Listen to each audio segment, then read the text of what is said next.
Right here in front of me is the rear differential for a 120 series Toyota Prado.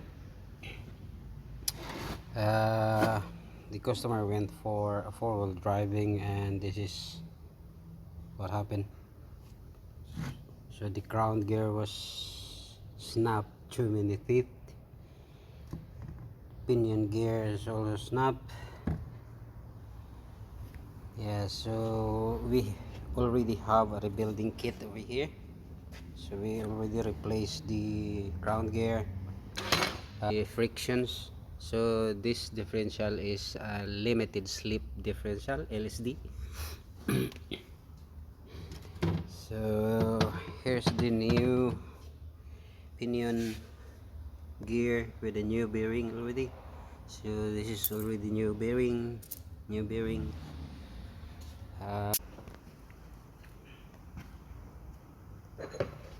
Record na?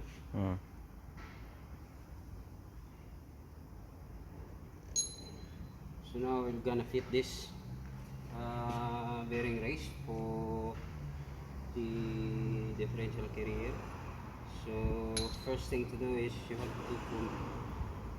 you have to check the number of this bearing from the old to the new one, if it is the same. So when it's the same, you put it on.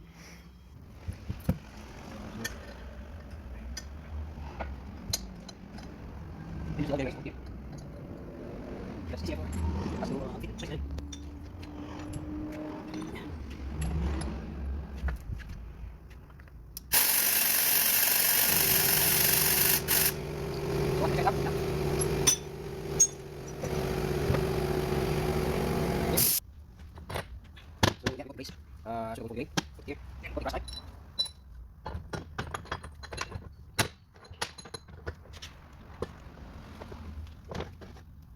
Put the biscuit here.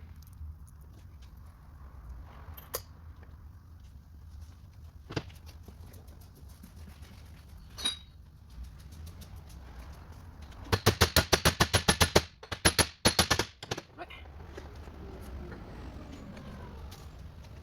Then what's it?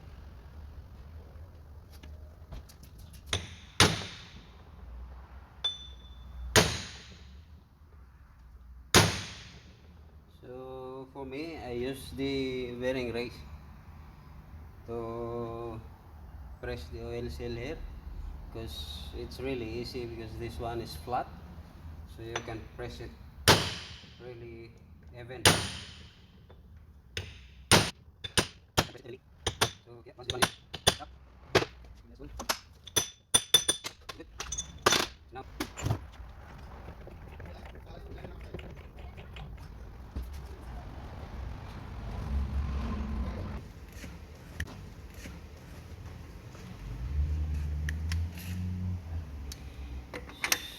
so now we are going to measure the preload of the pinion gear. So yeah, so should be 1.6 to 1.8. No, it's 2. So it's all good. Smack it. Measure it again.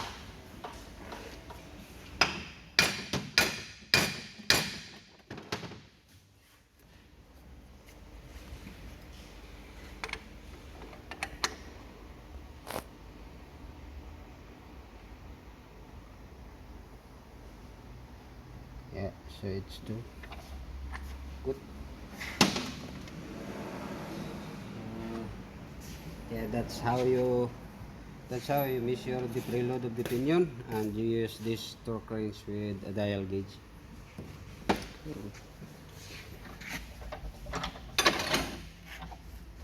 So that's how you measure the preload of the pinion, and you use this torque wrench with a dial gauge.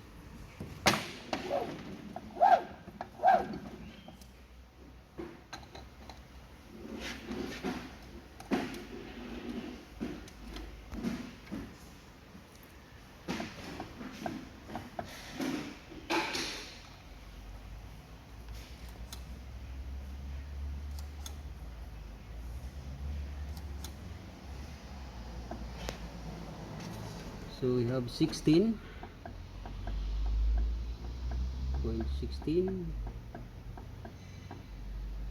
Yeah, which is good. Start it again and check. This goes with 15 and it's good.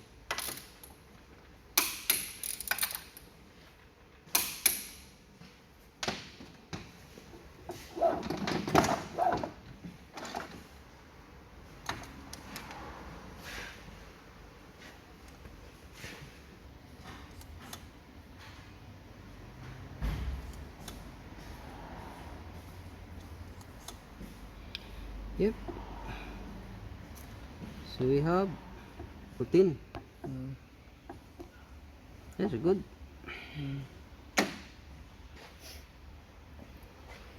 So we have a good backlash.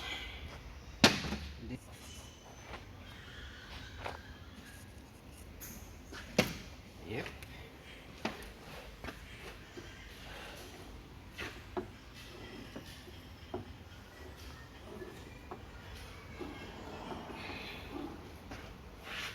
So now we have this pattern, which is really good. So it's in the middle here. Check, put it on the, yeah.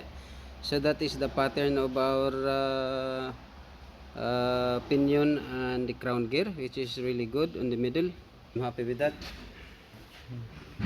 So yeah, that's all for now, guys. Hope you learned this video. If you like this video, please give me a thumbs up and subscribe my channel and hit the notification bell if you are happy with it. Thanks very much. See you next time.